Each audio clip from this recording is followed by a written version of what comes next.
This is the third and last screencast for Chapter 8. So starting off this one, we can also look at some more exceptions on there.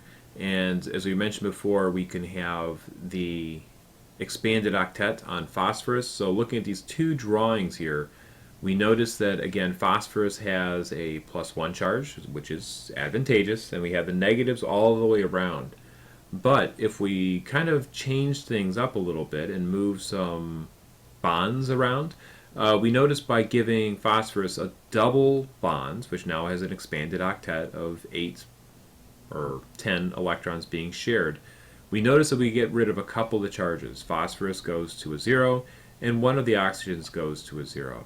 That is actually considered more advantageous, having the minimum amount of charges. So given the option between lowering the number of charges and increasing the number of double bonds for sulfur and phosphorus, it is more advantageous to have low charges and extra bonds as opposed to the other way around. So another exception to the rule. And this says kind of the same thing. Alright, so bond strength. This one's pretty easy. Looking at how these bonds come together, we can take a look and, well, this might be going to something different. Let me take a look at the next page on there. We'll make some comparisons. Alright, so taking a look at how some different bond enthalpies looking at these different bond enthalpies. These are all positive values, so this is the energy required to break any of these bonds. So a bond's a bond's a bond. It doesn't matter if you're trying to break it or if you're trying to create it. The energy value is the same. It just depends which direction you want to go. So if I want to break a bond, I have to invest, for example, 413 kilojoules. If I want to form it, that energy is going to be released in an exothermic process.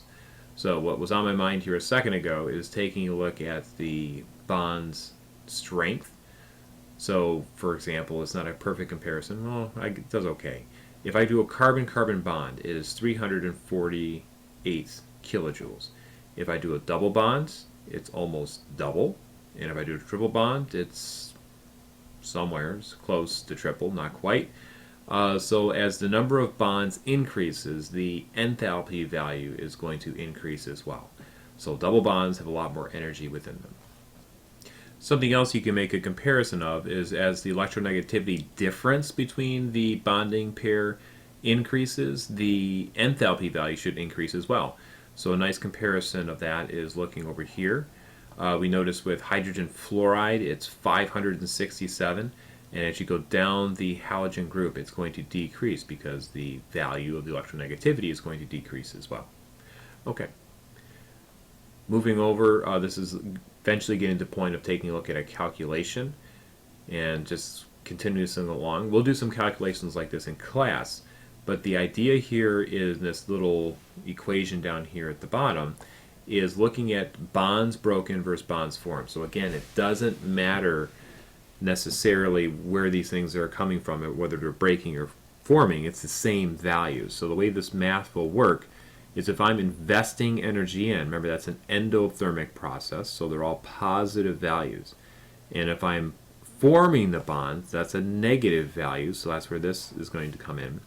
And of course, whichever one of these is a larger value in regards to how many bonds I'm forming or which kind of bonds I'm forming or breaking, that's going to dictate if this overall process is going to be endo or exothermic. And we'll do several examples like this in class. So this is just kind of going through that math process right here. So pretty lengthy. It's a little bit tedious, but we'll get through it. Okay, going to the bond length. As the bond strength increases by having more bonds there, the bond length, the distance between the two atoms, is going to decrease as well.